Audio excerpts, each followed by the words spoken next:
Okay, we start as usual with the refuge and bodhicitta, and then we go straight into the street path.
Okay.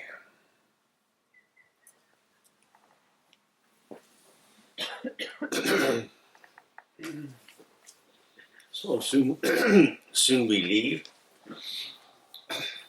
and if there's one thing to take away, it's the clarity that you are not a thing. When we sit, a thing, yeah. When we are sitting, it's not even a flow of experience. We are the radiance, the ungraspable radiance, moment by moment. What we call self, what we call environment or other, is just this. And letting go of that grasping, it means stopping doing an unhelpful activity. It's a non-doing. So, in the Tibetan language, the general word for sentient beings is drowa, which means someone who is moving. We will leave here People go on different kinds of journeys, some mainly by car, some by train, and so on, going from here to there. With presence, you are always here. Everything is arising here. That if you're in that state of presence, it will improve your driving. Everything is here because you're now attentive to the patterns of phenomena as they emerge. Because you're keeping the patterns free of unnecessary conceptualization, you don't get distracted, you don't go off on a riff somewhere else.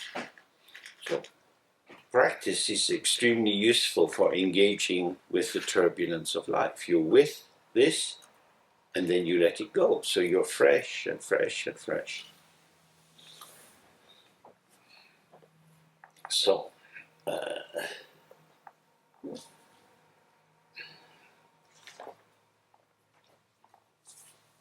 want you to say something about something. So we looked at the story of Asanga. And I want to revisit that story. The story begins with this yogi meditating in a cave. He's striving in the cave. He has a desire. He wants to see the future Buddha, Maitreya. He's longing to see him. He has an intention. After some time, this intention is interrupted by hopelessness. Before it was fine, I know what I'm doing, I want to be here, this makes sense to me. And then at a certain point, there's a kind of eruption of hopelessness which interrupts his track. So he decides he's going home. So now he's committed to traveling home. Then he's interrupted by a man rubbing a piece of iron in order to make a needle. And the trajectory of his movement is interrupted. If this guy can be spending so much time to make a needle from a block of iron, then I could continue with the practice. So he goes back to the cave. Then he sits in the cave, striving, trying harder, with more sense, I need patience, which is again interrupted by a sense of futility and hopelessness. So he then gets up and sets off on his journey again. As he's traveling along, his journey, intentional, is interrupted by seeing a man on the top of a hill brushing it in order to reduce its size so that its shadow won't fall on his house. So he decides, I should go back to the cave. He takes encouragement from this event and he heads back to the cave. Again, he's in the cave striving. And the striving is interrupted by hopelessness, so he leaves the cave. And as he's going home, he's interrupted by the yelping of this dog which is in pain. He's touched by this pain and he decides, I will help.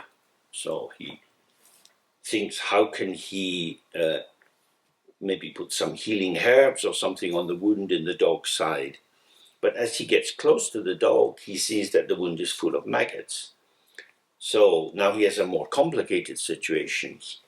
Healing the dog, helping the dog is interrupted by the fact of maggots. Should I think principally of the dog or principally of the maggot? So he tries to do both. So when he attends his to the maggots, the trajectory of his competence is interrupted.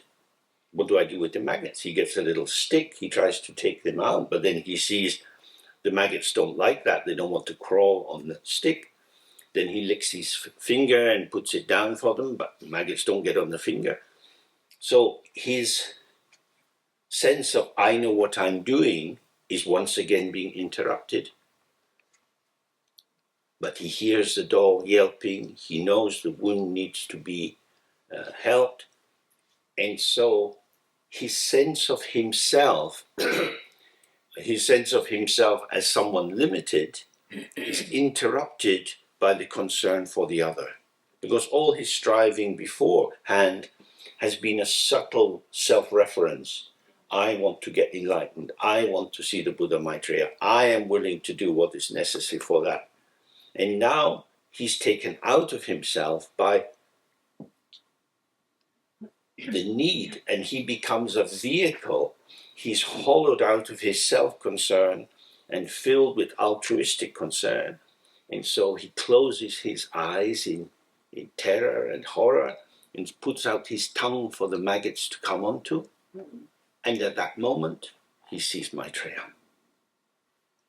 So this is a story of interruption and non-interruption. These are two polarities or two pulsations or flavors in our life. Compassion means interruption. Wisdom means non-interruption. When you're sitting to do the practice, there is space for the thoughts, but you don't want to be interrupted by them. The one who is interrupted by the thought will be the constellation of a self-position, and then you're back in the flow of duality. The openness of the mind is interrupted by identification with self. So if we feel we're doing the meditation practice and I need to try harder, this creates a isolating intentionality. So when we do the 3R, we release ourselves from that into a space which is hospitable and empty and therefore uninterruptible. Whatever happens, whether it's sensation in the body, noises from any direction, they are here and now. If you stay with the immediacy of what's happening and don't interrupt that immediacy with a conceptual separation into this is happening to me, I'm going to do this, which is our normal subject to object, object to subject formulation. When the temptation of these as like little bits of ice in a big ice floe, when they float by, if you're like a tired polar bear, you climb on board. But as we know, with the melting up in the Arctic, it's very difficult for polar bears now. The bits of ice are smaller and smaller. So you climb onto your thought and it dissolves. Paddle, paddle, paddle, paddle, drowning. Another thought. Jump on board. Paddle, paddle, paddle. So there's general meditation practice. So I'm not a polar bear. I don't need to sit on the transient ice and pretend I'm safe.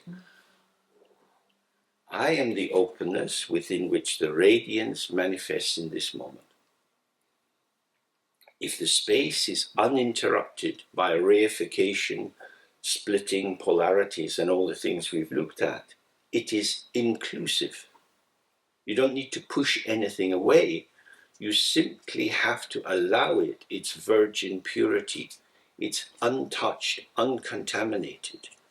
When you add your conceptual identification onto the transient thought, the radiance is dulled, it seems to be substantial, and then this toing and froing, accepting, rejecting continues. So the story of Asanga is very, very helpful to us. How there is a time to be uninterrupted. We talked before, if you have a busy family life, you can't do 5 hours a day, you can't even do an hour a day, maybe you do half an hour, you do a little 5 minutes.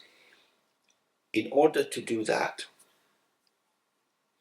you have to block outside interruptions, but more importantly, inner interruptions.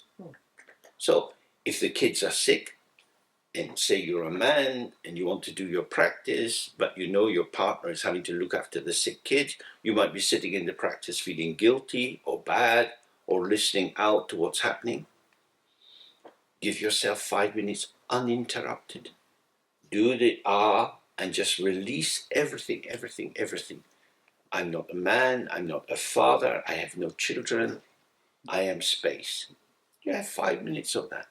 And then coming out of that in an illusory form, you manifest into a shape in the field of shaping. You're moving the circumstances, and then you go and help look after the kids. You allow yourself to be interrupted by their condition. Maybe they're very hot, so you go and get some cooling water. Maybe they've been vomiting, and you go in to clean them. You're responding. And that interruption is a blessing.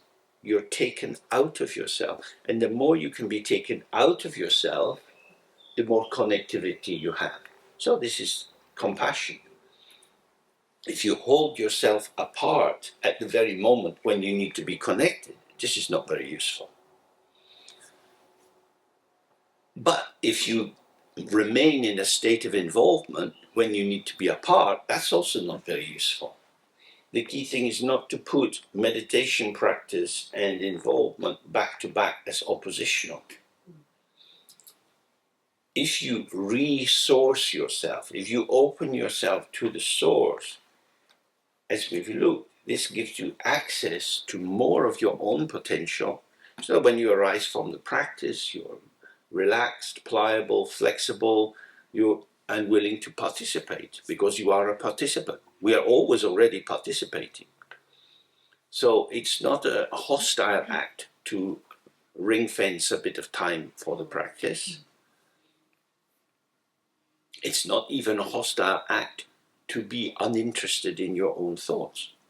There is a time for the arising thoughts and feelings to be interpreted as meaningful, that they lead into benign, helpful connectivity. And there is a time when your attention to the thought turns it from something really luminous and vanishing into a provocation which creates disturbance, and you get no benefit. So we let go, we open, whatever comes, comes, whatever goes, goes, and then this space has a little bit more invitation in it, and the day is here, and you have your life, and you get ready, and you go to work. And your work is in the space of here and now. Every conversation is here and now. So if you don't slip into I'm the subject, you are the object, if you don't divide the field, it's all happening. You can do this in the most boring meetings. You can do it when you're having to have conflicted conversations with colleagues. In any situation, the field is diverse. The diversity of radiance, of potential, it's not solid. It's not solid. It's always happening. Imagine you're in a business meeting, you have an hour stuck in a room with stupid people. Tick, tick, tick, tick, tick, tick, tick. Second hand's going round on the watch. It'll soon be over, soon be over, soon be over. What are they offering you? Stupid thoughts, stupid words, stupid thoughts, stupid words, stupid thoughts, stupid words. It's like fast table tennis, Chinese champion. It's a game. It's not serious. It is a game which, if you play it as play, will still give you money. Money. That's why you go to the work, the money. If you're lucky, you enjoy your work. If you hate your work, but you need the money, you have to soften this. Otherwise, you get friction, persecution. Why am I here? Wrong question. How am I here? Am I tight? I loose. Why am I tightening? Does it benefit me? Does it benefit other people? Loosen. I am available. Moving, moving. And then the atrocious behavior of other people is a profound massage. An aggressive, angry person has you bending and moving in ways you never thought you would have to. A tedious, selfish boss who's going on and on and on, demanding your attention. This is an opportunity for sound and emptiness. smile and emptiness, bright eye and emptiness, nodding and emptiness. Maybe even pen and emptiness, showing enthusiasm. I love my mom, I love my mom, I love my mom. It is not so serious. If you get caught, if you feel burdened and trapped, no benefit for you and no benefit for the other people and no benefit for the organization or the family structure.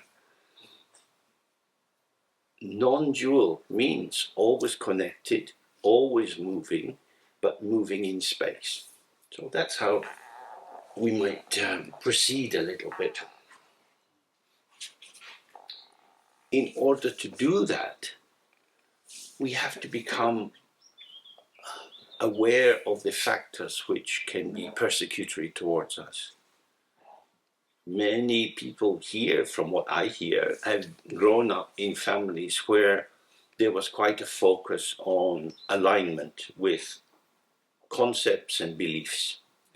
So there is a notion of normality offered to the child.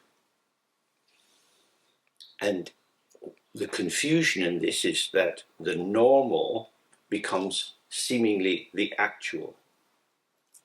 Normal means according to the norm. Norms are always artificial. They are conceptual positions. If you're doing mathematical norms and so you come to something. If you're doing research statistics, the norm does not exist anywhere except in the paper, the published paper. That's where the norm is. So we have all kinds of persecution through norms. We've got heteronormativity, and so there's a lot of campaigns for freedom for people to find their own sexual identity.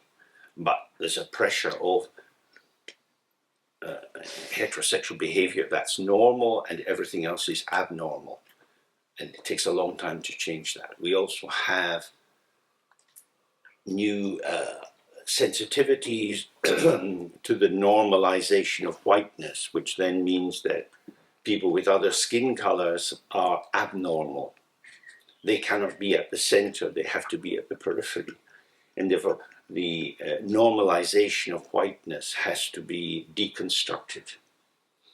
Maybe, I mean, you have your own skin color, but its significance is just itself in this moment. When you get a conceptual edifice constructed that says being white is superior to being black, that is an identification. That is a construct, and as we've looked many times, whatever is constructed has no inherent existence and is likely to change. But people protect their interests. So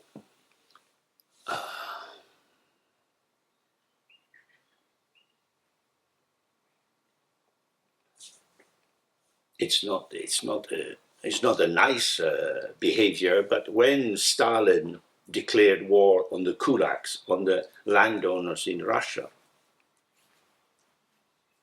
and many were murdered, in some ways that was quite intentional and quite helpful, because if the role is not dissolved, you cannot have any new creation.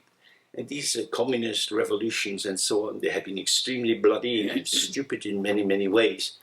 They're an ineffective way of addressing the central issue that if there is a social strong construct or a gender construct which is overinvested, unless it's divested of these projected meanings, it will continue to resonate.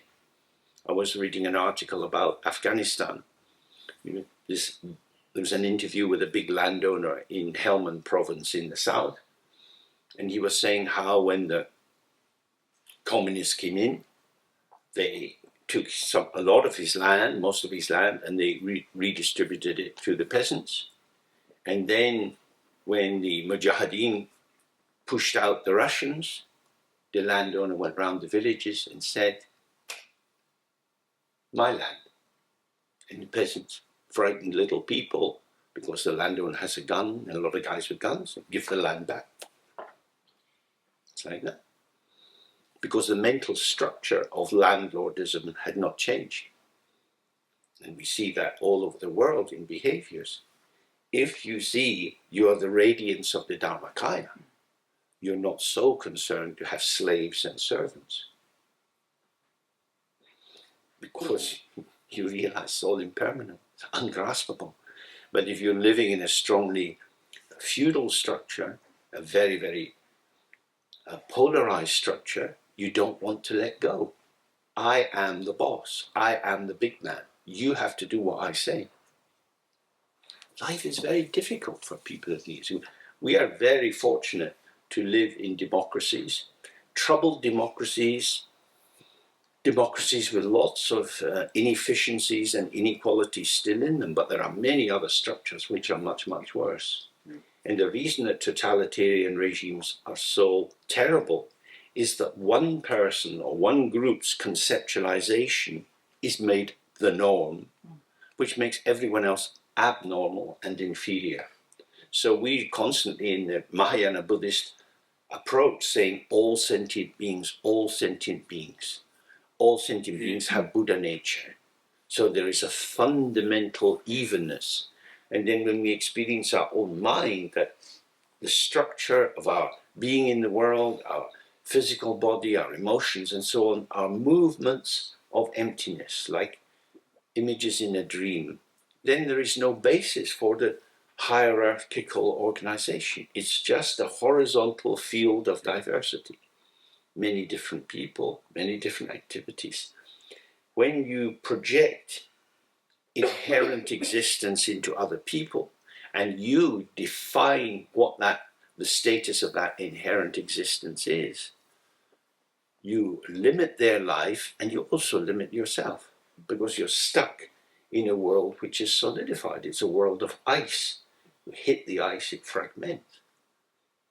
So when we're thinking about compassion, what could we, with our limited understanding, our limited experience of meditation and so on, what could we do to bring a little softening and loosening and easing of the fixated, dried up, over rigid conceptual structures which operate? This is really something for us all to think of. We can all find creative ways of relating. There's always something where we might find just the smallest thing that could make a little bit of a difference. And as we've touched on, not many young people seem to be very interested in Buddhism or meditation at the moment. The focus of attention is outside in what can be gained and how to find a way forward and survive in a brutal capitalist system. So just as when we do the meditation, we start with the we're dissolving our notion of who we are. When we move out into the world with compassion, it's really important to dissolve your own solid sense of who other people are. Because if you have a very rigid, fixed notion of who they are, what are you going to do? You've paralyzed yourself because, well, this is who you are. Whereas if you see people as potential, as dynamic, which means then you're not so sure how they're going to be, you are truly inquiring, how are you? So your attention comes back to the person in their face, their gestures and so on. And you really see they are moving, they are dynamic. And in that, there's the possibility of finding some contact. So that's, the world can feel very stuck, very hopeless. But the micro move is the connective move. You know, the theory, may all beings be happy, is a very nice thing to say. It opens you up a bit, but probably doesn't do hellish much good for anybody else. May all beings be happy, that's the aim. So how do you bring that about? By being available, by being available for contact.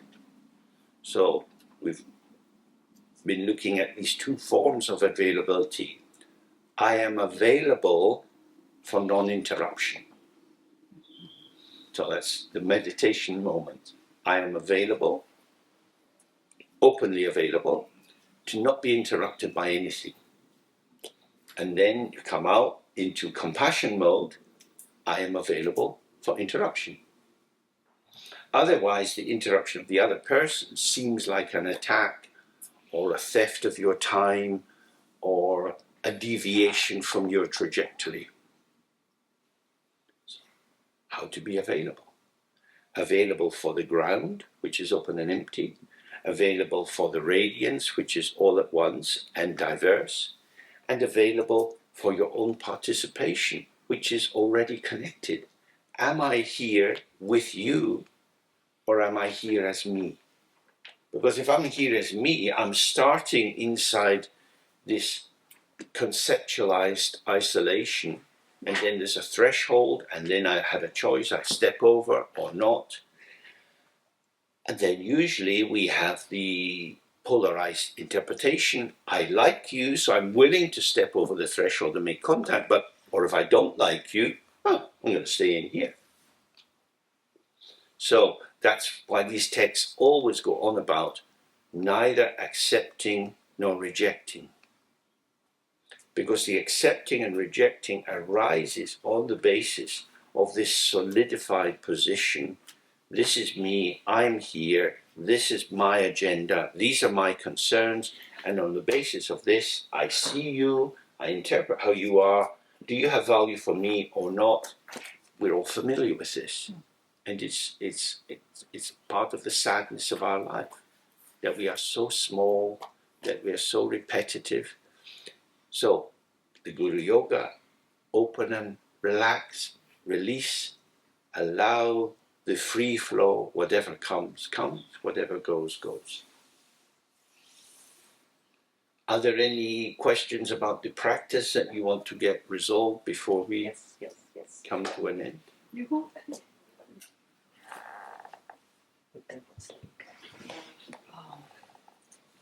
Yes, you talked about quite sometimes in these days about like people not having much time. Mm-hmm.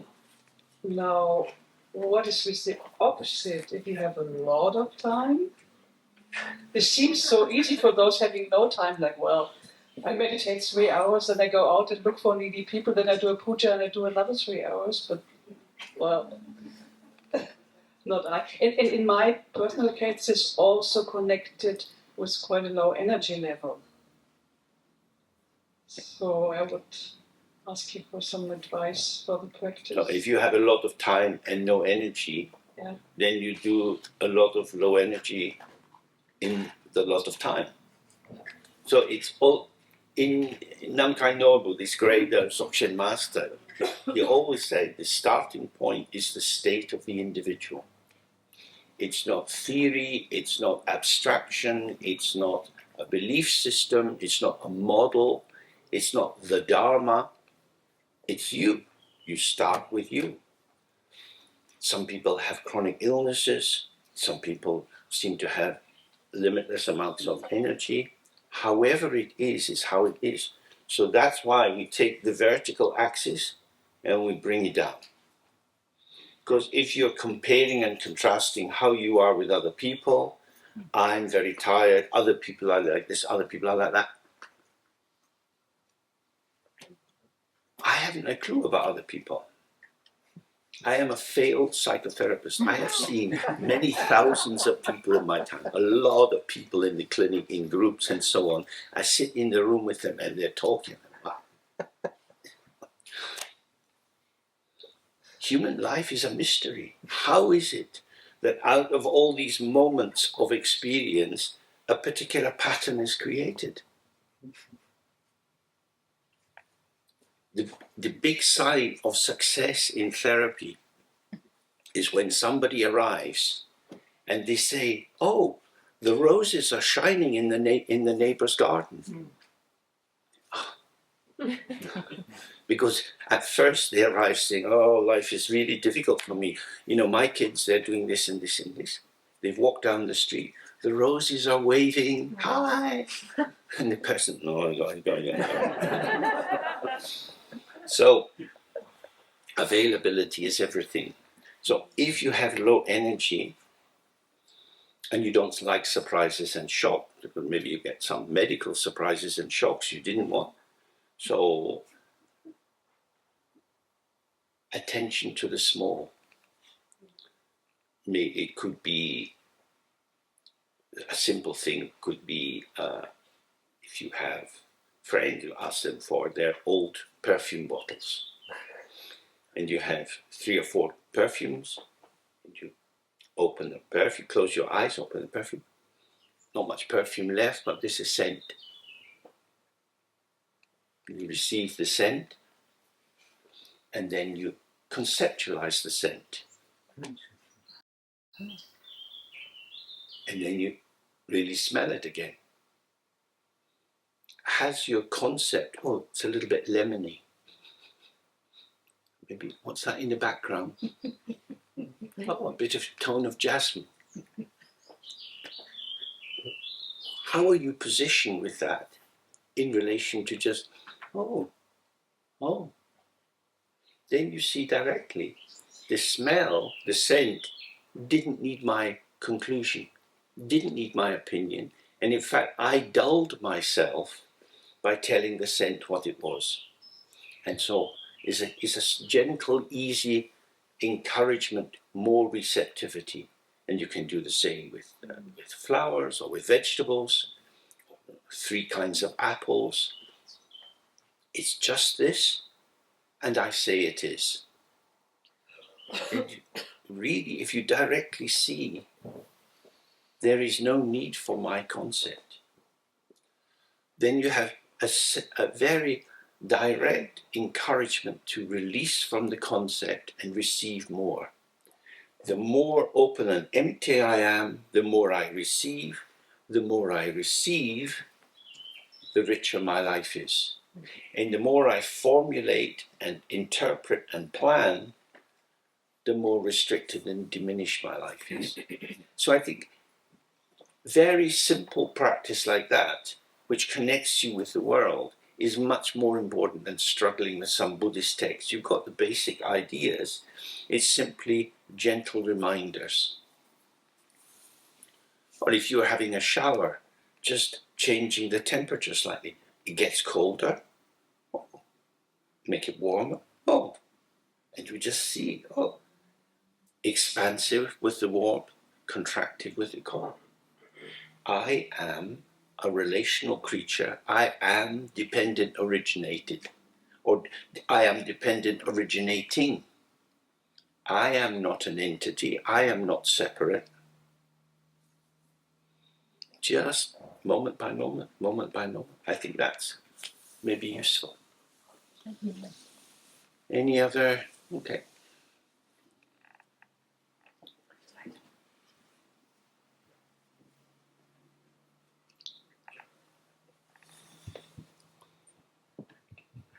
James, you said that it's going out of meditation, being in contact with the person. This is kind of compassion.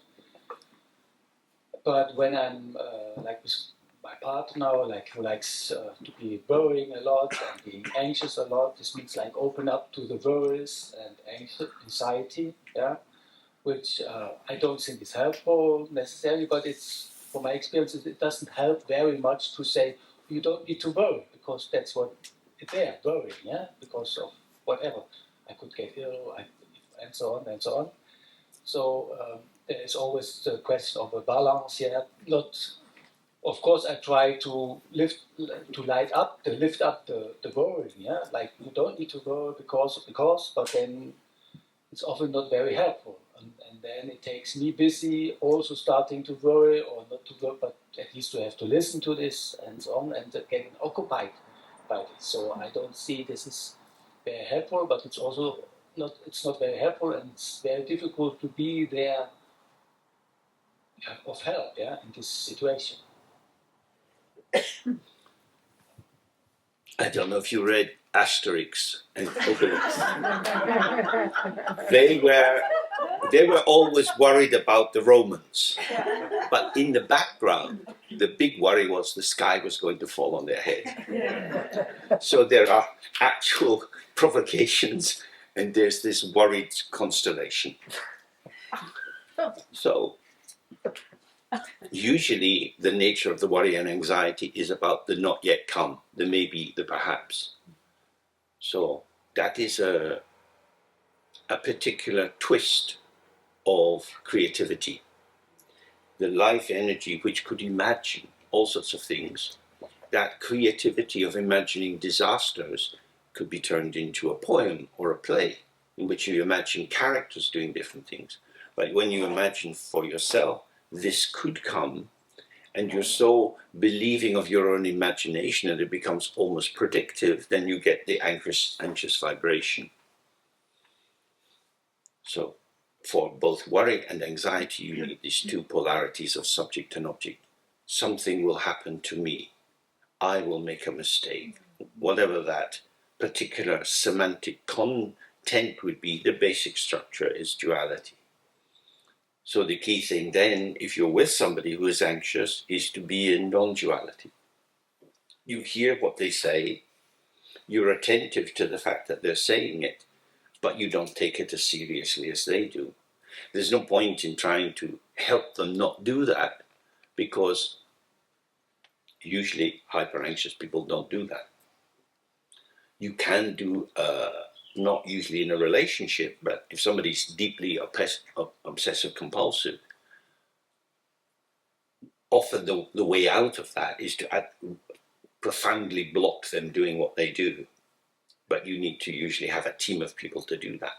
So here's someone insecure in the ground, feeling that the randomness of the things in the world could shift in pattern and bring about disasters of various kinds. So you've got subject and object separated, or subject and environment separated, a reification of events. So there's something there which I can then invest with this anxious feeling tone, which then comes back to me, and I'm not recognizing that this is a boomerang. I threw the boomerang. I created the thought, oh my God, maybe this kid's really sick. What should we do? Should we go to the doctor? I know the doctor is useless. If you ask him things he never really wants, so then the boomerang comes back and whacks you. You're throwing the boomerang. What if, maybe, I'm sure,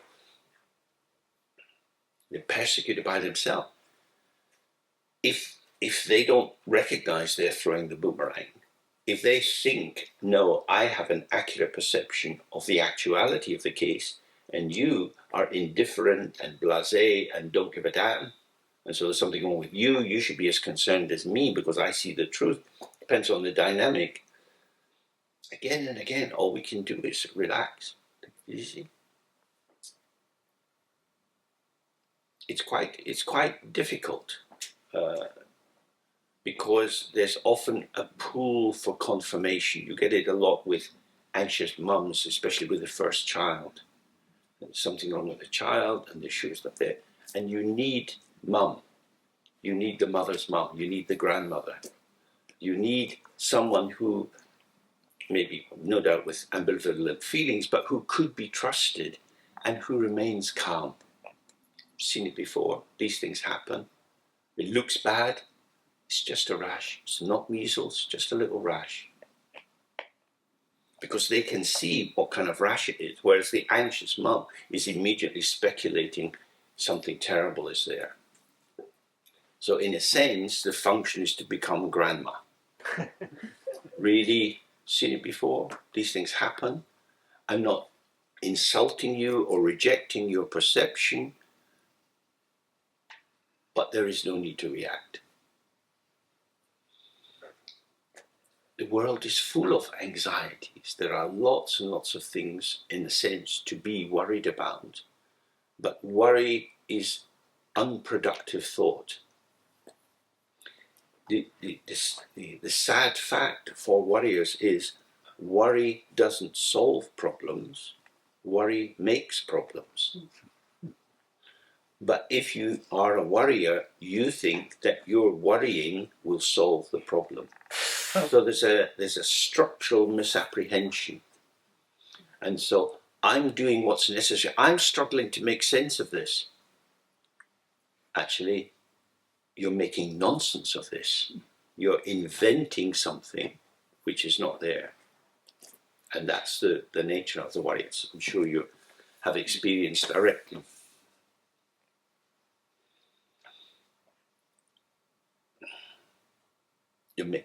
I think the key thing is non-reactivity. You know, this, in the past when I would sit with different lamas and people were coming in, they're not responding very strongly at all. Someone tells them a big story. I remember being in a place in North India, this woman who in her own country had, when she was young, extremely beautiful, and she had become Miss whatever the country was, and got into this high life thing, and then she ended up as a high-class prostitute and had lots and lots of troubles and difficulties and really been abused and exploited. And she was telling this Lama all about all these events. And his response was, oh, yeah, these things happen. What else would he say? And then there's this old traditional Tibetan story about a monk who is in charge of a small village temple. He has a little house at the temple just on the side of the village. Not very educated, not famous, only the village people come to see him from time to time. He lives very quietly. And one day a girl comes to see him, and she says, my parents want me to marry this man, I don't want to marry him. And he says, allez, these things happen. And then she goes away. After some time she comes back and she said, I've fallen in love with someone else and I don't want to marry. Allez. Then she comes back, tells him, I'm pregnant, but not with the man my parents want me to marry. Allez. Then she comes back with the baby and she gives him the baby and says, it's your baby, you take care of them. And she goes away, leaves the village. He looks after the baby. She's told everyone the monk is the father. People in the village don't like him at all now. They don't want to give him any food. They don't want to talk to him. They insult him in public. He said, allez. After a couple of years, she comes back crying, I apologize, I made such a mistake. Could I have my baby back? Yes, okay. Allez. Now that is real equanimity. You imagine if he had reacted and he tried to tell her, no, you mustn't do this. So what he's doing is he's not bringing in the earth element. He's not saying, this is how it is, this is what has to be done. He's saying, this is your experience, this is what's happening now. Stay with the phenomena, not adding lots of unnecessary concepts. So that allowed him not to have a strong negative reaction against her. So when she came back and wanted the baby, okay, okay, it's okay. That's very nice. And then you imagine your own life and how much you add into that, how many extra opinions, and it becomes very heavy and very stuck. So my sense would be, as far as possible, just really seeing my partner is tortured at the moment by her belief in things which are not actual but seem real to her because of her beliefs. This is one of the many ways in which we have suffering in samsara. As long as she's merged in it and wedded to it, I don't have much leeway, but I don't want to confirm it. But if I non-confirm it in a powerful way, she feels rejected and misunderstood. So I want to keep a middle way balance of being available without further solidifying the situation. So again, I think the kind of practice we've been doing is useful for that. But the demand in our life from the ego is take me seriously. With small children, they endlessly saying, look at me, look what I can do. Look, I can climb the tree. I can do this. Look, I'm on my bicycle. Look. Because just me is not enough. I need you to say, well done, amazing, good. And then I'm confirmed in the actuality of it. And if we can politely and spaciously non-confirm without rebuking, then we're on the middle way. Not adopting, not rejecting. It's just this. But it's really hard. Especially when the other person is demanding that you take their perception seriously. So many reports from America of families being so profoundly divided around Mr. Trump. Like, I can't speak to them. I just will not hear somebody say that. Incomprehension. And that's because the semantic cloth that has been woven on these beliefs becomes so thick and dense that it is as if we speak the truth. We never speak the truth. We speak the creation of patterns. But if these patterns seem strongly real and undeniable, then everything gets blocked and there's friction and conflict and people don't speak to each other. And of course that I don't want to speak to you, and if I do, I'll hit you. That banging and grinding creates a very hot, febrile situation in which acting out easily happens, as happened in the March on Washington. So, how to stay calm when people are disturbed? It's very difficult. Russians bad, Ukrainians good. For a while. You look in the history, Ukraine doing a few not so nice things. Now, Ukrainians reborn, gorgeous, freedom fighters. Russians considered quite good under certain circumstances, now terrible, terrible people. Investment, divestment, investment, divestment. There are no real entities. There are no truly good people and there are no truly bad people. There are illusory forms which have helpful movements and unhelpful movements. And if we want to be present in a useful way, we allow ourselves to come into shape with circumstances rather than from a pre-formation.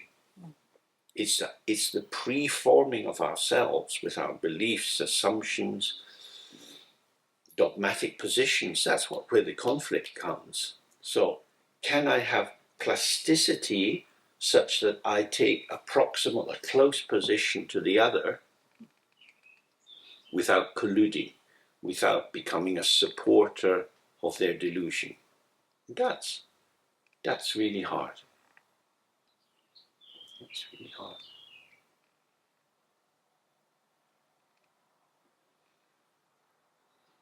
Lifting somebody who's unconscious is really hard. The sort of dead weight, somehow, strangely, is so much heavier than if somebody's conscious. And if you're dancing and you have to pick a partner and they do some leap and you have to catch them, they're moving and your body's moving. If you just stand still, it's not so good. So the male dancer in the catch is always going off balance to rebalance. It's the same if you're playing rugby. To catch the ball, you catch it and pull it in so that you take the velocity of the ball through and it depletes. Or if you catch a cricket ball in your hand, it's unbelievably painful. But if you, it's already slowing down as you catch it. You know? So it's like that. If you don't have room to move, you get too much impact. But if you move too much away and the other person sees you retreating, that's also not very good. tricky. I don't know any formula for doing it. One just has to find one's way because people's patterns change day by day. Does that seem in any way useful? Okay, let's do another sitting. Just sit directly this time, opening to the space. Stay present with your body as a dynamic stream of experience. Not located, I'm here doing meditation. Just open how it is, not what it is, how it is.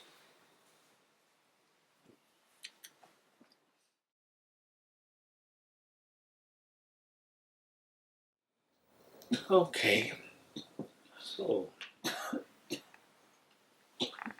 we take a break soon, we go out of the tent, there are people moving around, there are trees, cars and so on.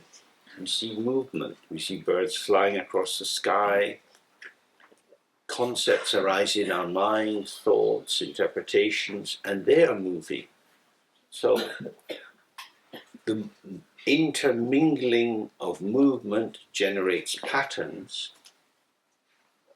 The patterns form and reform and deform and vanish. None of that's a problem. That is connectivity. That is the bright emergence of this moment. The problem arises with the dualistic separation of the thinker and the thought. Somebody is here who is thinking about that, and that solidifies the transient moment. Instant freezing is good for peas. You can buy them in the supermarket. Flash frozen peas. It keeps the taste in. But flash freezing moments of experience keeps the flavor out. So we don't want to freeze the moment. We want to be with the moment as it emerges and changes. We don't have to apprehend what is going on. I need to understand. In English, to understand means to stand under. You're under the umbrella of the concept. You're cut off from the free flow. Come, going, come, going. When the texts are talking about knowing, yeshe, primordial knowing, they're talking about the freshness of the revelation of this. Conceptual knowledge is a vehicle of the energy of fresh knowing. It's just the sun shines, rays of light come, and you feel heat on your body. The heat is like the conceptual thing. It is a moment. It does not establish anything, but you have the impact of the concept. The concept is a kind of solidification of the thought for a moment. If you take the conceptual thought as being an indicator, a sign which is pointing to something, it is referring to a referent. And that referent, which is conceptual, actually identifies the actor. Then you have to look at that. You have to look at it. Is the world what I say it is? Because there are other people with other patternings of concept, and they say different things about the world. All the concepts can't be right. What I see is a potential, a sight of variety. My interpretation gives me my take on this potential. Other people's interpretations is their take on this potential. My take is not the truth. It is how it is for me. So in that way you have contact, you have the basis for activity with humility. This is how it seems to me. But when you think you have established an objective truth, there is an object. If the object was really what you thought it was, everybody would agree with you about it. Or maybe you believe that you alone have accurate perception and everyone else is a bit crazy. I alone, a prophet crying in the wilderness. It could be tempting. It is multifactorial. It is a field of commingling of ideas, moments of perception, moving and changing. Nothing is established. It's always changing. The changes can be hidden by a particular fixation. Mrs. Merkel had her relationship to Russia. She had quite difficult moments with Mr. Putin, as reported in the papers.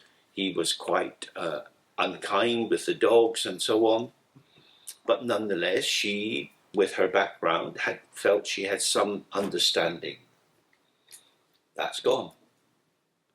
Due to her perception in that particular way, she was supporting particular avenues of foreign policy and understanding, and now there's something different. So that conceptual structure, which was held in place by her perception and her role and other people's belief in that position, dissolves. It was never true. It was functionally operative due to a continuing mobilization of resources. And if we see this everywhere, we find there aren't truths, there are reiterated patterns. They're repeated again and again, and then it is as if they're true. But we will soon be unable to reiterate our patterns here. We shall need to go and reiterate them somewhere else. But we have a final break now.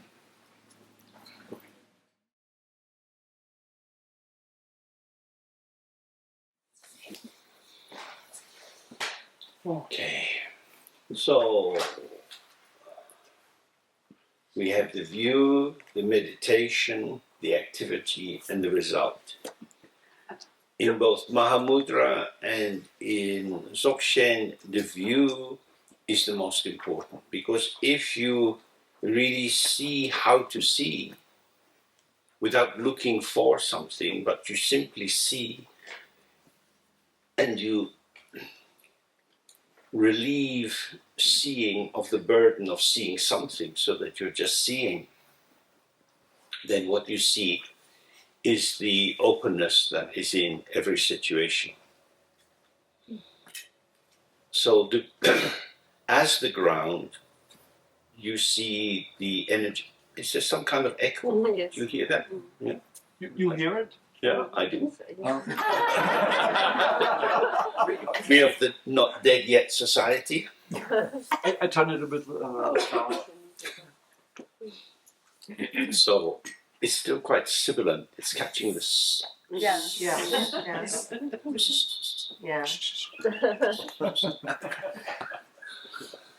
Never mind. Ale. That can be the new greeting. Yes.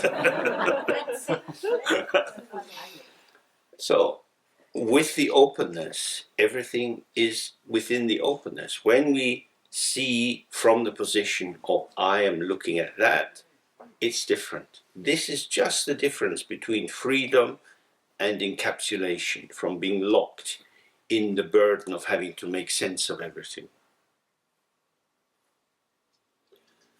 The ego self is a construct. It doesn't feel like a construct, it feels like a given because it's been there for a long time. In the same, if you go in the place where you stay and you look at a building, it's just there.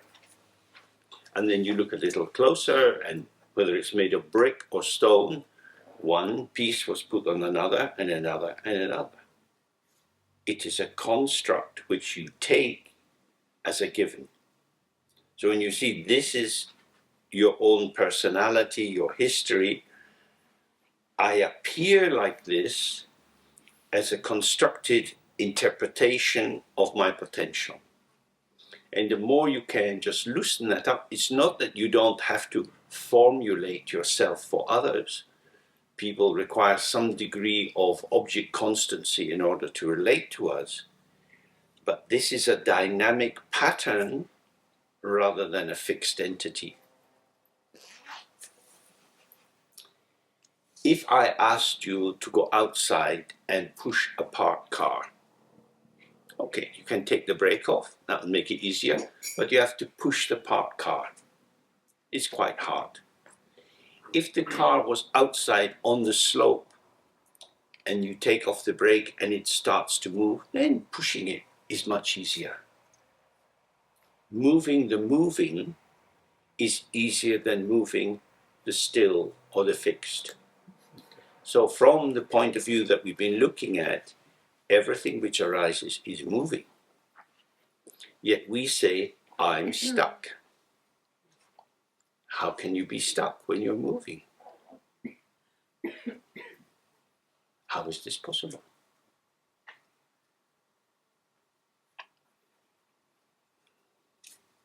Is it possible? Yes. I'm moving in a moving world, sensations, experiences coming through the senses. You're breathing in and out, your little heart is going boom, boom, boom, boom, boom, boom. I'm stuck. Okay, interesting. The parked car is moving while parked. That's not logical. Some people have a background in logic and they want a rational world. So we need to analyze this. How is it possible that I am stuck when I am moving?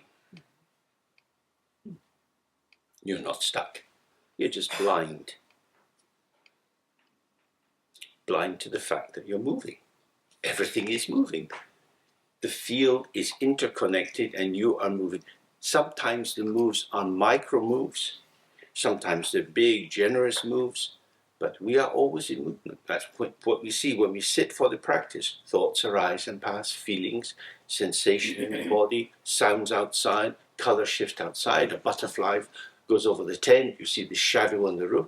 It's constantly moving, moving, moving. Yet we can feel stuck, fixated on a particular structure, conceptualization, which seems to be the truth of our situation. If you struggle with it, it's more difficult. It's like a piece of string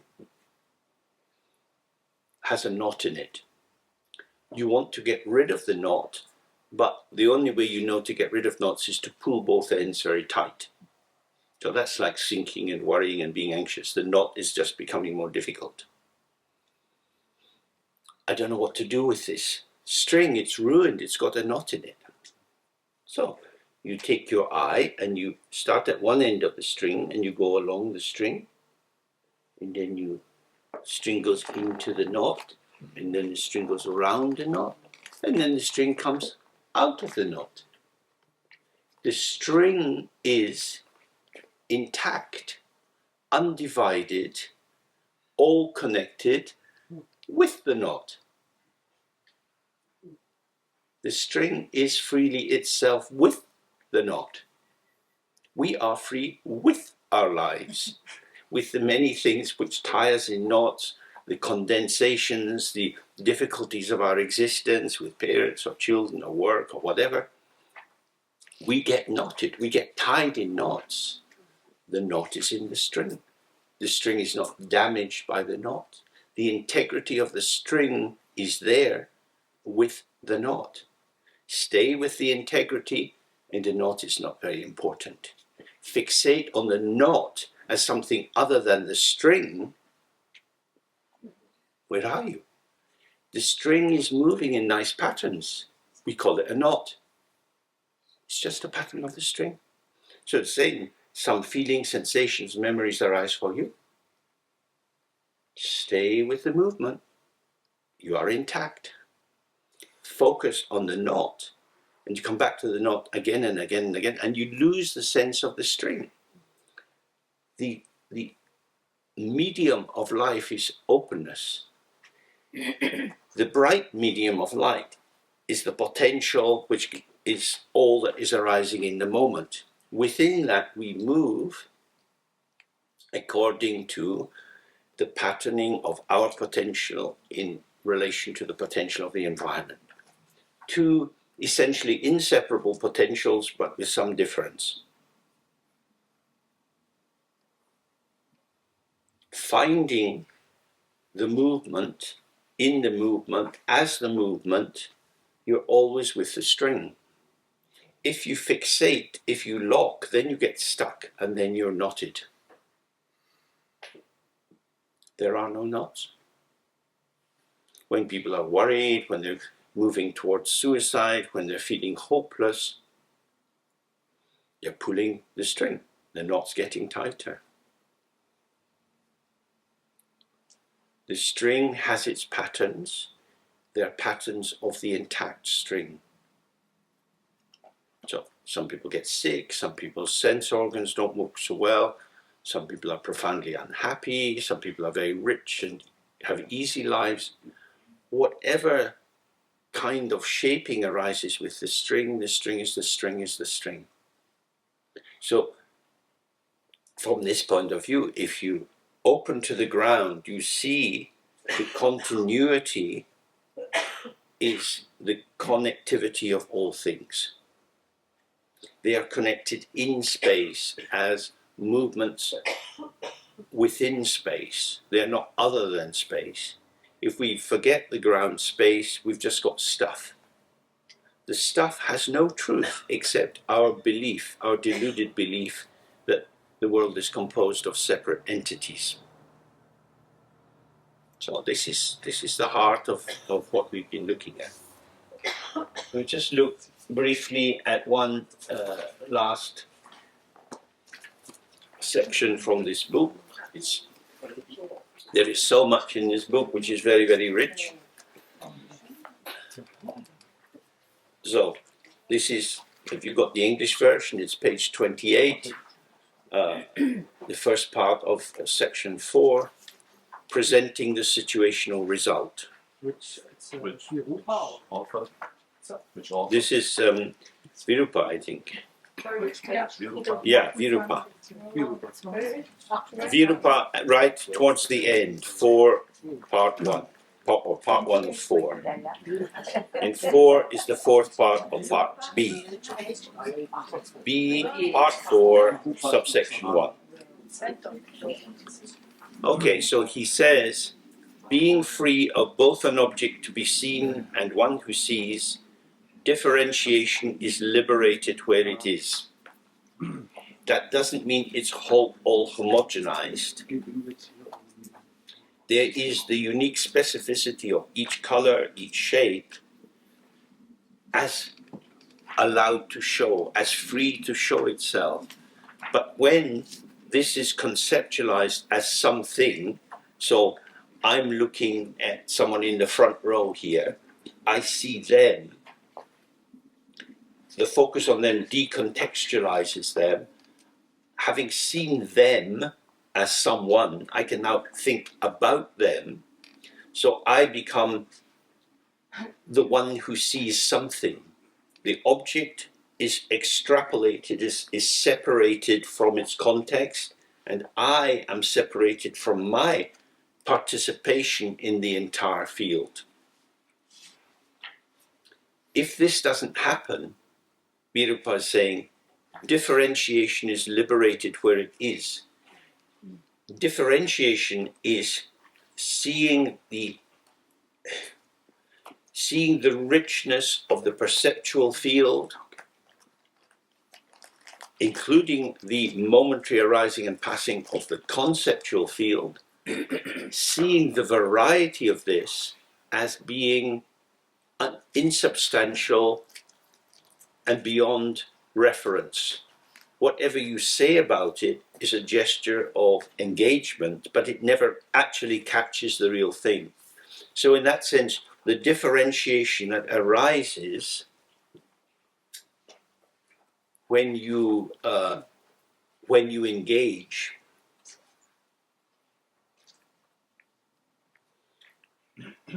is an artificial separation for your purposes. What you're doing is you're pulling this appearance of the world into your interpretive frame. So since Linnaeus, we've had lots and lots of, well, before him as well, but primarily with the beginning in European thought, Linnaeus developing this defining structure.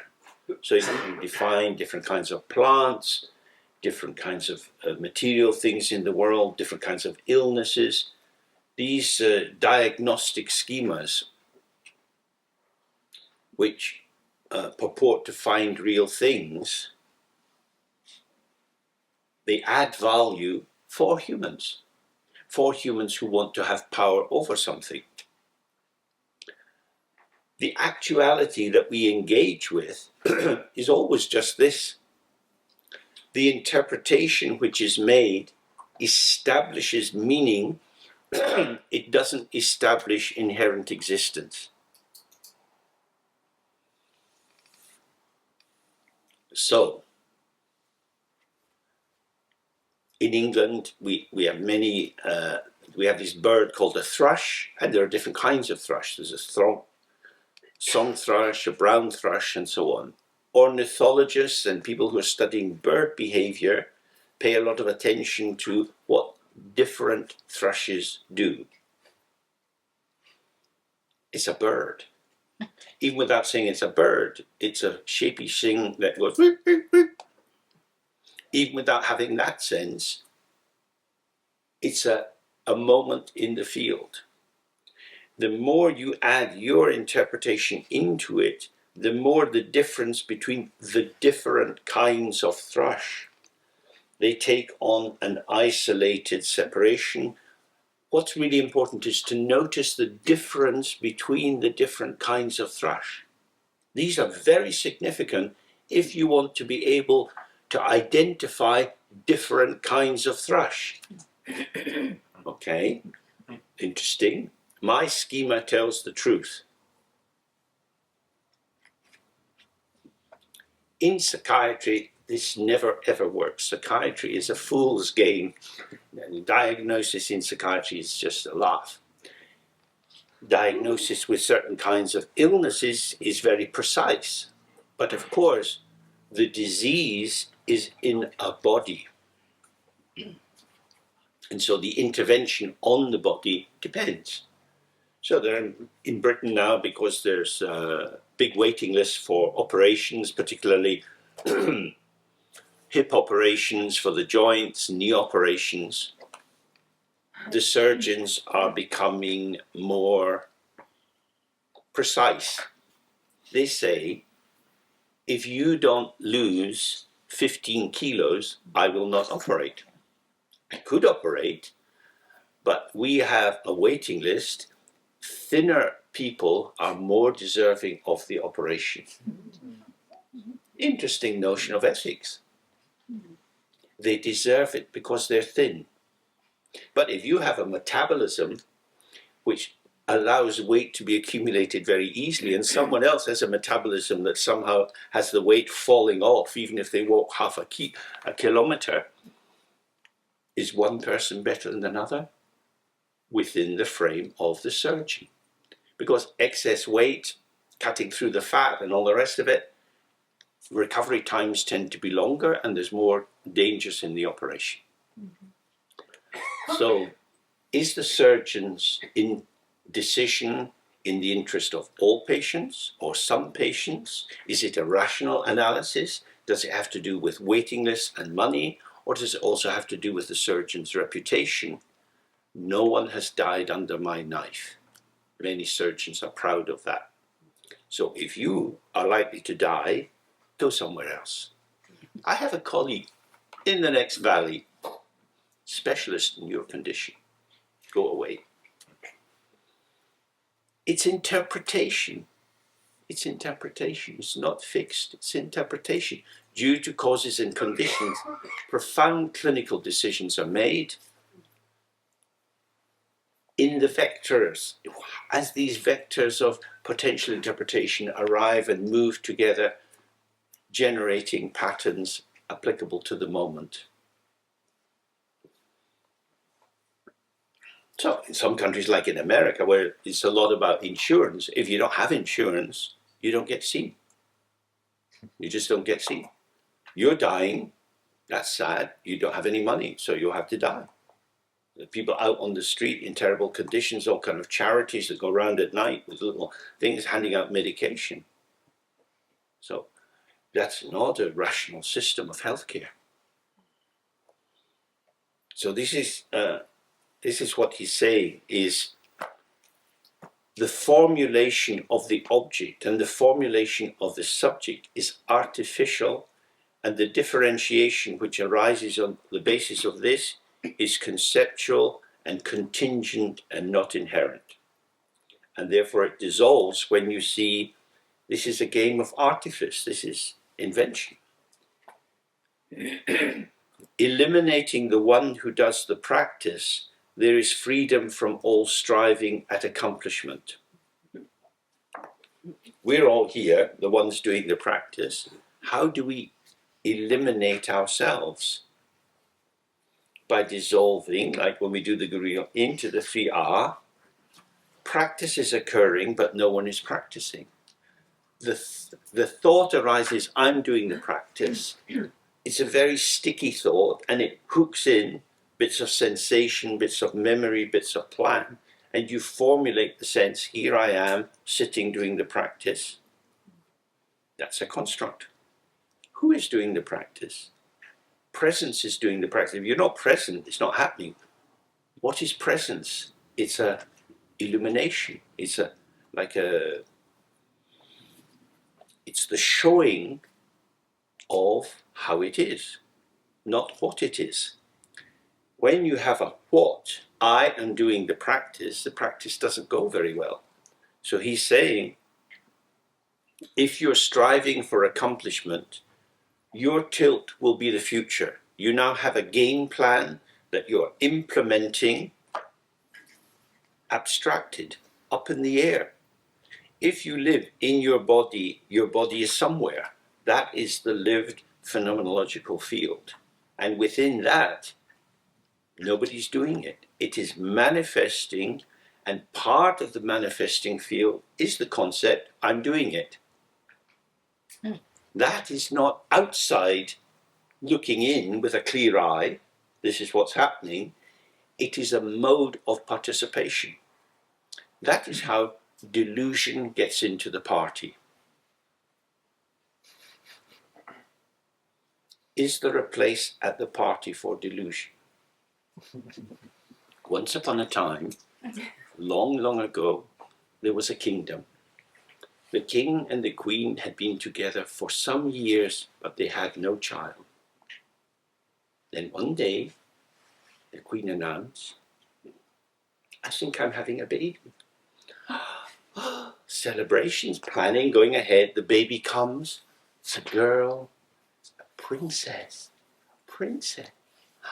Messages go out all through the land, inviting guests, rich guests, poor guests, all kind of guests. They're gathering, except one who was not invited.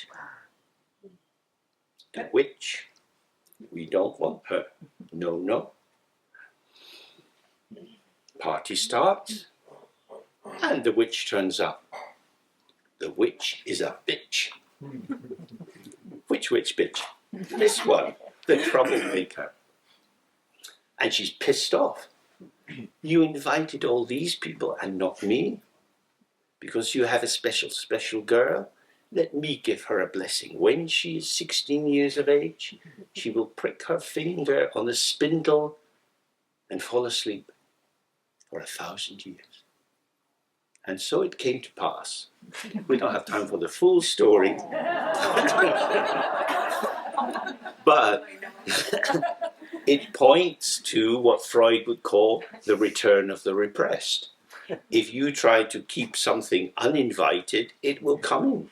Maybe not through the front door, but in through the window or even up through the sewage. It will come in.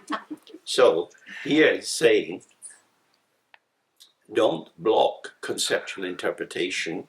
There is space for everything. This is the all-inclusive great Mahamudra.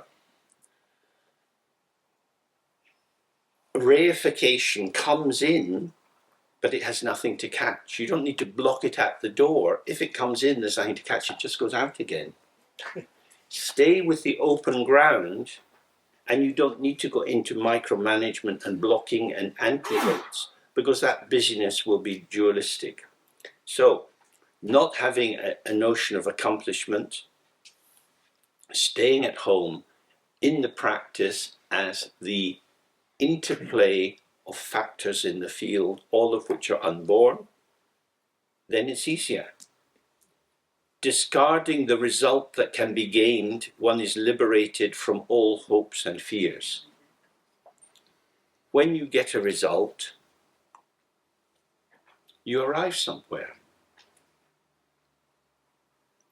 For many people, when they were younger, they're struggling and they do their study and then they get their diploma or their degree, which now allows them to have a title.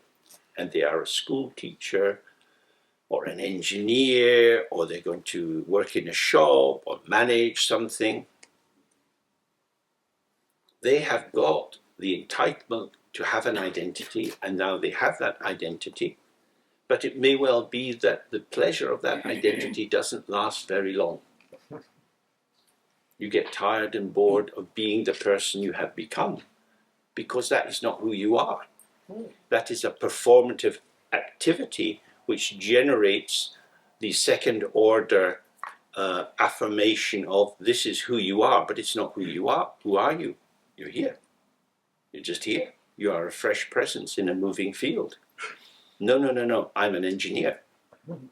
That is a formal category. That is a conventional identification. It is not the truth of your being.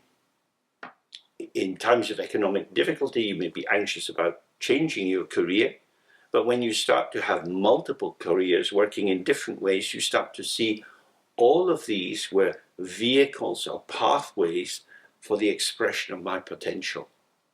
My potential was never caught or defined by the expression. So you could be an engineer without being an engineer. You're just doing engineering. If you're just doing engineering, then you are engaging with forms in the world, adjusting, improving. If you're a very practical engineer, oiling, changing parts, and so on. This is a movement of manifestation. Does it make you who you are? You are doing, this doing you go to do every day, but does it distill you? It may imprison you, but does it distill a definitive essence? No. You're just doing it for a while. This is why identity generated in the workplace is so dangerous, because as the economy changes, many swathes of the population will become redundant.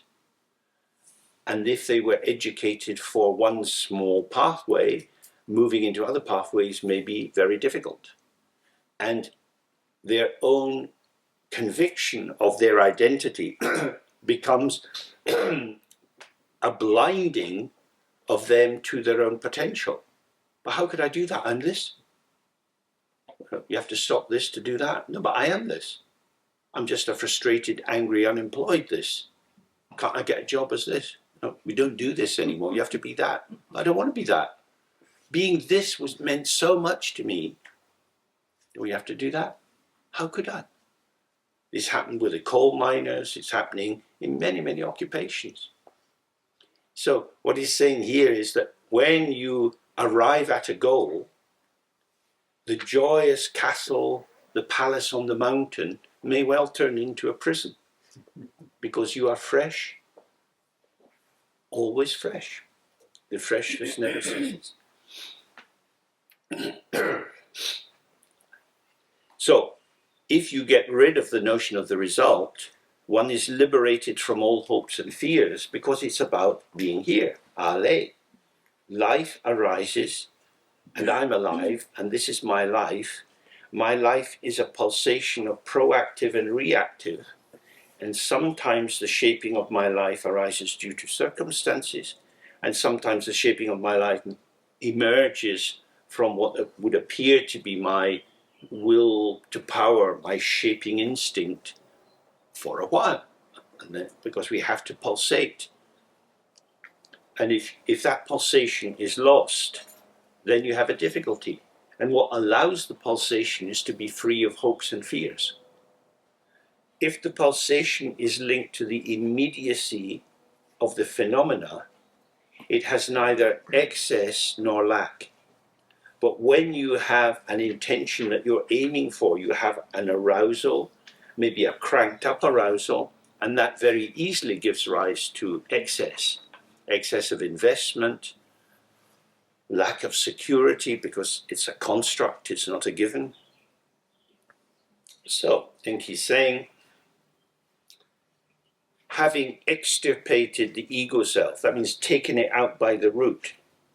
You're no longer feeding your lifeblood into your sense of being an isolated self.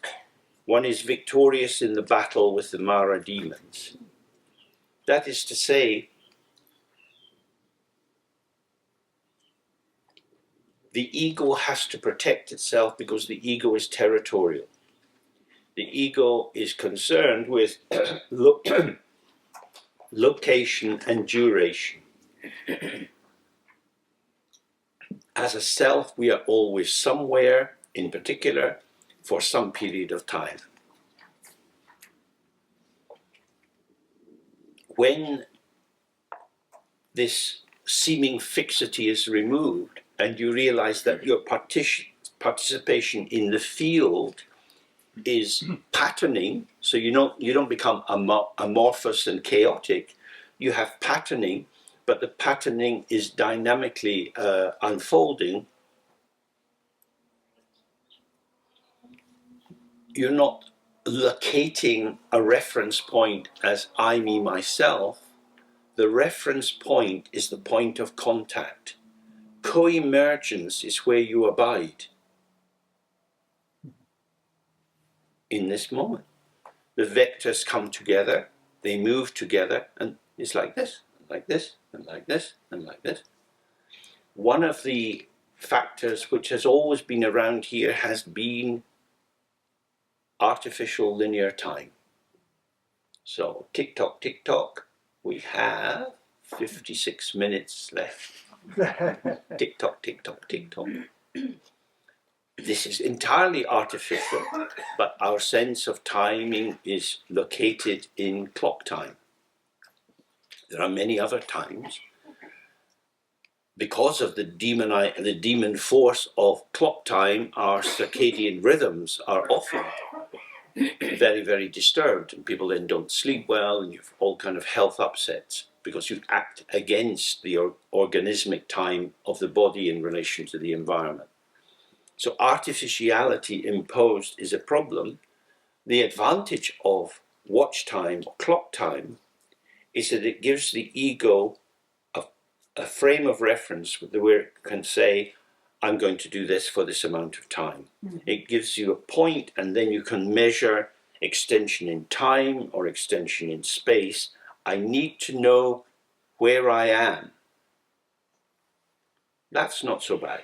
But if somebody says, I need to know where I am with you, that is more difficult. What's going on between us? How should I know? No, I need you to tell me where are we doing okay? When I was working a lot with couples, that was my food ticket. Once people start challenging each other in that way, they're knocking on my door. Because the problem is it's a false formulation of the problem. It's a formulation that installs the problem rather than installs inquiry. Inquiry means receive, formulate tentatively. This is how it is for me. How do you feel? So one party is doing self-disclosure. The other person is also invited to have a parallel self-disclosure. But if I say, yeah, but you need to tell me what's happening, this is an attack. I'm sitting here, I've got my clothes on, take yours off. Expose yourself to me because I have a right to know what's happening right now. Bad parenting and bad partnership. So how it arises is co-emergent. There is no what out there. There is no deep truth in other people. we arise according to the mood. If somebody is friendly, we're more likely to show more of ourselves than if somebody is attacking and judgmental. It's kind of obvious. That's why we no longer have torture as part of our legal system. Torture was established as a legal pathway in Greece. If you were a noble, what would happen would be that one of your slaves would be tortured, and how they responded would be taken as an indication of the truth. And the Romans continued the same pathway. Don't be born a slave. When you're thinking about karma and doing good things, dedicate all your merit to not being a slave. Because bad things happen to slaves. Isn't it true? No one protects them. Even when slavery was going down, torture still continued. In the Inquisition, we want to find out what you believe. Poor Joan of Arc, she didn't have a good time. Pain will force you to tell the truth. Probably not. A relational, connective ambience will allow you to tell the truth if you're interested in hearing the truth. If you want me to vomit the dogma that you believe so that you know that inside me I have the same bullshit certitude as you have, then I can do that. But the truth is never a dogma. That's why these hierarchical dogmatic religions are so dangerous. Because they believe that the truth continues through time in a reliable form and can be said at the drop of a hat. And the truth of our being is not like that. When we look at ourselves, how we are, it's always co-emergent. We are not an idea or a fixated theory. So this is what he's pointing to here. The Mara demons are the demons of duality, which catch you if you're in a propositional position. If you propose, I am this is how I am. If you say, I'm not very sure, sometimes I feel a bit uncertain being with you, I'm not sure whether it will work out. And the other person can hear this not as an attack, not as a cause for anxiety, but yeah, I feel the same way. Because most people do feel a bit uncertain about being together. How shall we proceed? How? How should we? Rather than, what shall we do about it? Because the it's already solidifying it. How should we proceed? And then you have the opening of a dialogic movement. So the Mara demons aren't like that. The Mara demons start from a fixed position. And they exist outside us and inside us. Having destroyed reified entities on the spot, one is freed from every aspect of samsara and nirvana. When you destroy reified entities, you don't destroy anything, because all reified entities are delusions. I'm going to kill my enemies. All enemies are mental constructs. It is relational, but because you are my enemy, that's a sign there's something wrong with you, because I'm a nice person. I like nice people. And if you're my enemy, clearly you're not a nice person. So I've got a feeling tone, an interpretation, an interpretive take, which is distilling into my sense of a real essence in you. And in this structure, I'm right and you're wrong. So this is what he's saying, is you destroy reified entities by not believing in the existence of reified entities. They don't exist, but they become real with belief. We are at the mercy of our own insane capacity for belief.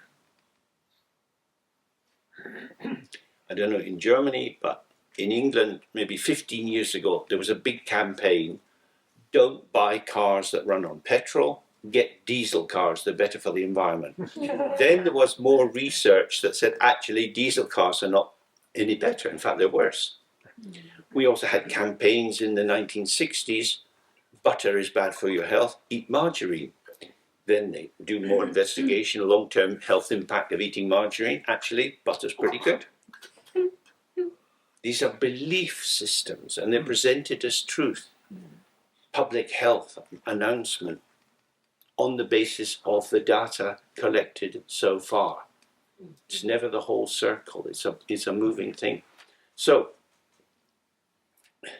destroying reified entities is seeing this is a belief, it's not a fact. I may choose to believe it, because I believe it, it may seem to be true for me, but this is a personal relationship to a construct that I am giving myself to, and I am switching off my intellect with regard to it. I am a believer. And he's saying, if you don't turn this attitude towards solidifying entities, you'll find fresh movement of shape and color moment by moment, which you can participate with. Then, just the final section here, awareness has the purity of the ground, therefore it is known as perfect Buddha. When you look for your mind itself, am I a thing? That could be taken about personality, your qualities, you could fabricate a construct, an interpretation of that. But when you look directly for the mind itself, does it have shape and color? Does it have a size? Does it come from somewhere? Does it stay somewhere? Does it go somewhere? We experience movements of thought in relation to these questions. The thought about the mind is always moving, engendering particular formulations, but somehow the mind is unrevealed, no matter how we try to reveal it. What we get are the energy patterns of the mind, our thoughts, feelings, sensations, but they're not the mind itself. So with the example we've used many times, you look in the mirror, you see the reflection. You don't see the mirror. The mirror is always invisible. It's invisible in the display of the reflection, which is non-dual with the mirror. So similarly, your thoughts, your feelings, your sensations, manifesting now, appear to be you because of the openness of your potential. You become many, many, many, many people and patterns of body, speech and mind in the course of your life. You are uncatchable. Nobody knows who you are, and you don't know who you are, except for some sense in this moment. This is how I am, not what I am. The naming of who I am doesn't tell us how I am. And I am a phenomenal expression in a world of phenomena, dynamic, interactive and changing. So if we stay with that, the ground of my presence is open. Everything is moving within that ground. Then, as he says, this experience, which is my awareness as inseparable from the ground, this is called perfect Buddha. Mm-hmm. When phenomena and intellect are brought to cessation, this is called nirvana. Cessation here has to be heard correctly. It doesn't mean you don't have any more sense of phenomena and your intellect doesn't work. That would just make you stupid. It means that phenomena are self-revelatory or immediately showing, but you can't say what they are. They are not a what, they are a how. The how they give you, like this, we're in this room, you turn your head, there's a lot of how potential here, all kind of things, we could stack up the chairs, we could make a little castle, we could turn the carpet into the sea. This is a site of infinite, endless potential. as how it's shaped in the moment. What is the it? How the potential is shaped in the moment. But what is the potential? It's not a thing. Out of emptiness and space, with the conjunction of factors, this arises. So he's saying, if you reify phenomena and the intellect, I'm thinking about this. I'm thinking about the chairs at the back of the room. The chairs are the phenomena that have my attention. I'm using my intellect to think about how you could stack the chairs or make a big train out of them. That is a construct, a patterning. What I think about them is not real. I think I have apprehended them, but I've entered into a dynamic relation with the potential of the chair. If I can turn the chair into the engine of a train and doot, doot, doot, doot, go around the room, anyone want ice cream? Ice cream train coming, ting-a-ling-a-ling. Now off you go. Nothing is there, except everything is there. And everything, nothing becomes everything, because everything is nothing. So when you see everything is nothing, then phenomena and intellect are brought to cessation. They are illusory showing. Uncontrived and unchanging, this is complete liberation from discarding and gaining. You don't do anything artificial. Awareness is unchanging. Remember, the dualistic consciousness is always moving. It's the active, dynamic engagement aspect of the mind's intelligence. But awareness is unchanging, unmade. Resting in that, there is complete liberation from discarding and gaining, because awareness is not improved by good experiences, and it's not defiled or demeaned or damaged by what we call bad experiences. Just as the ugly reflection doesn't improve, doesn't destroy the mirror, and the beautiful reflection doesn't improve the mirror. The mirror is unchanged, whatever is reflected. Awareness is unchanged. So, this is as much of the Mahamudra text as we have time for. Hopefully you get a sense of how you might bring this into being. Don't try harder. Relax into presence. Presence is not asleep. Trying harder is blind. You put on the blinkers, you're really into something. Awareness is open, connective, and able to mobilize. So, focused striving has its place, but it's not required very often.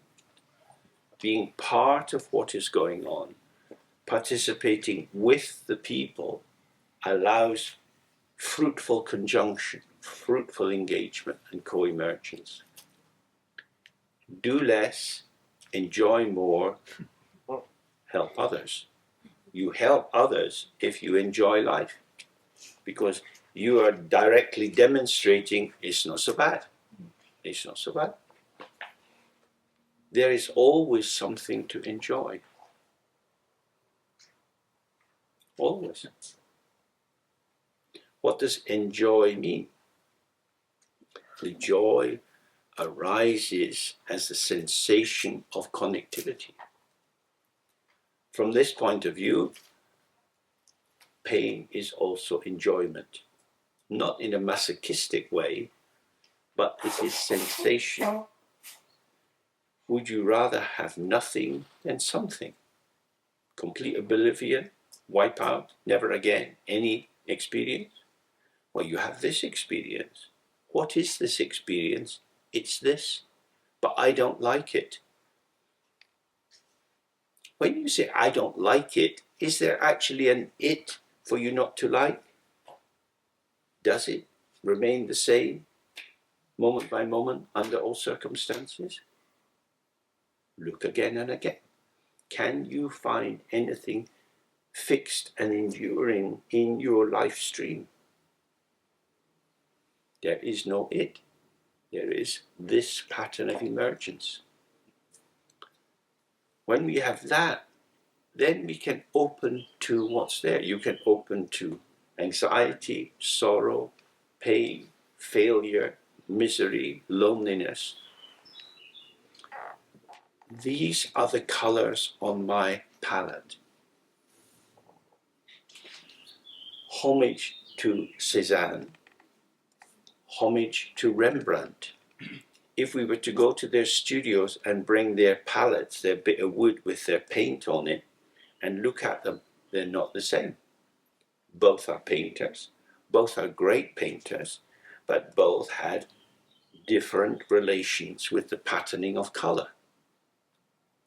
The dark, brooding quality of many of Rembrandt's images are gorgeous. The bright, cheery, spacious dabs of Cézanne are life-affirming. Two kinds of life. One is depth, one is expansion. Just like that. All colors are colors. You can't say this is an ugly color or a bad color. It depends. It depends on its friends. If you put a lovely color in the wrong place, it becomes a bad color. If you're an artist, you become a member of the Color Friendship Society, and you have to take a vow. I vow not to abuse colors. I vow not to put colors in places where they feel uncomfortable. If I want to make something that will touch the heart, if I want to shock people, then I can put any old shite down. I just need a good agent. A lot of art is there to disturb you. Is there anyone in this room who is crying out for more disturbance? No. We want more flowers. Fantan Latour, bowls of roses. People want beauty. That's what enjoyment means. How to find the joy. Shocking people is easy. Harmonizing with people so that they relax and open to their own ground. You don't get shocked open if somebody's shocking you. You might shock yourself open, but usually we get shock closed. That's what trauma is. You retract with shock. If you do pet yourself, you might open to it, but someone doing it to you is likely to get you contracted. Okay, we've got a few moments if anyone's got any final questions or thoughts they want to raise.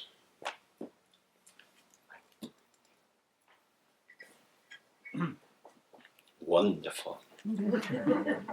Everything so. All enlightened. Okay, then we do some more practice.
Okay.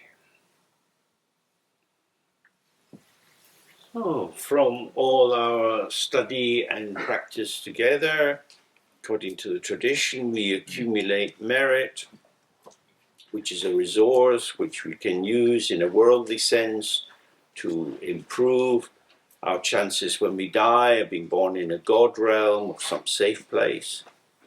But because we open ourselves to connectivity with all beings, we want to share this merit so that it's directed towards the awakening of all sentient beings, all who have the potential to free themselves from enmeshment in their own conceptualized identities and awaken to the ground. So we recite the verse that you have on the back of the Refuge and Bodhicitta.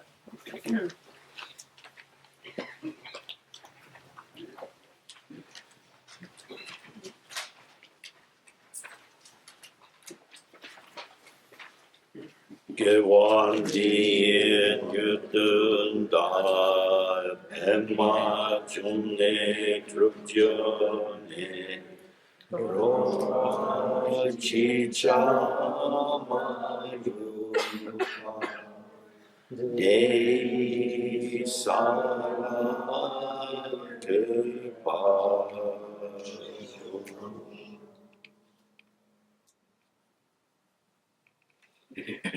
When we leave here, we see all kind of people in different situations. Some might seem helpful, some might seem to be creating obstacles. From the Mahayana point of view, they have all been our mother in a previous life. We have a debt of gratitude.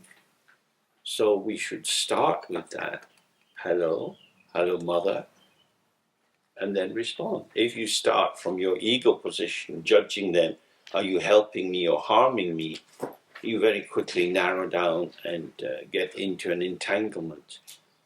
We are already, according to the tradition, and of course this is a method, whether it's an absolute truth or not, probably not, but it is a method for loosening our own dualistic fixation and for making us more available to others. Everyone we meet, every insect, every bird, is of a living form we are already connected with due to experience across time. From the non-dual position of Mahamudra and Dzogchen, the ground gives rise to everything, every experience of life. Everything has this infinite ground. So we are connected through the ground, through the field of manifestation, and through our patterns of connectivity.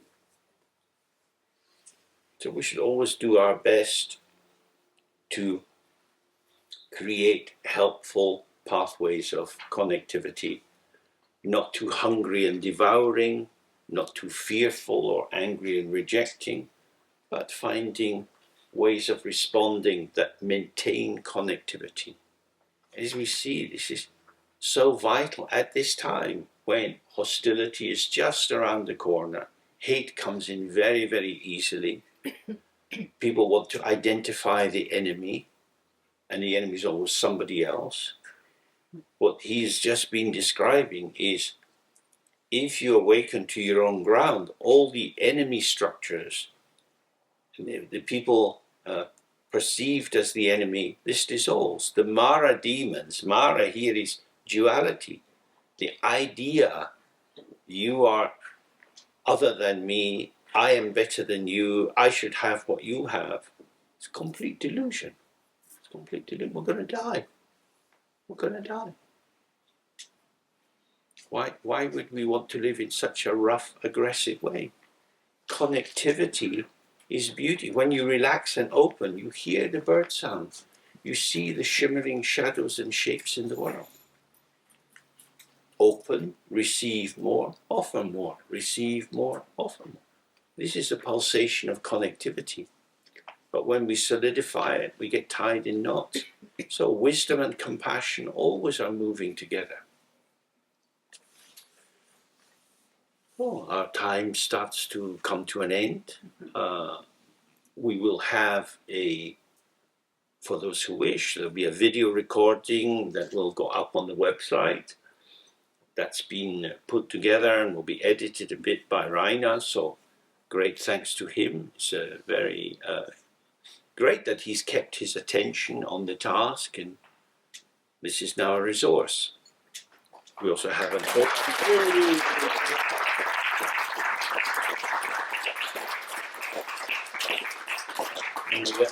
we also have an audio recording sent to Valdemar. Yeah. So that's going to be a great result.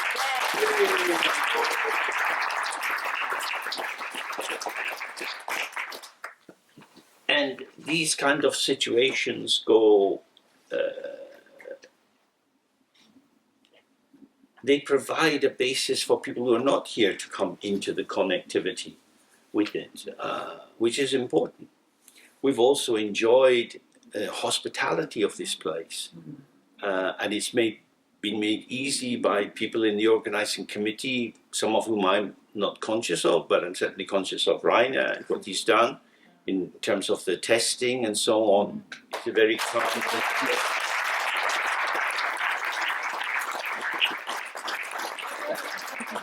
Master of COVID. and of course the top team, Yeah. Martin and Birgit.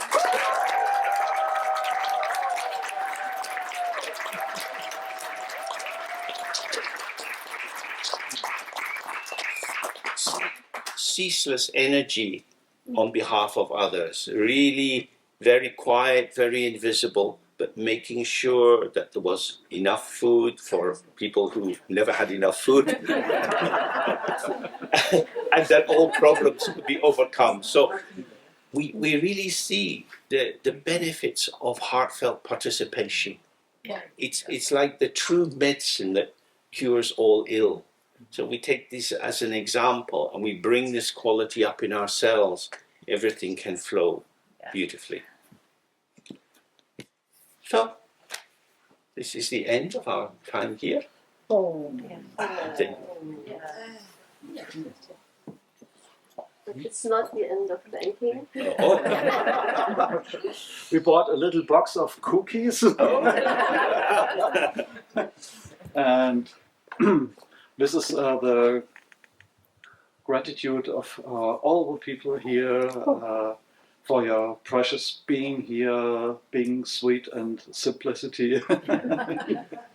And thank you, James, for being here, giving this wonderful teachings. You're the base for a wonderful being together. So without you, we wouldn't have gathered. And also, thank you for all the participants for flowing the whole days together, and for all your working together, for all your helping hands, for all your openness, for all things that have been done. Wonderful. And James, this is for you. Thank you very much. Dana. Thank you. If you don't have much space in your luggage, leave the box here. But take the essence. Super. Yeah, and hope you will come again next year. We have the dates. We hope the best. We'll see. Thank you. Thank you all.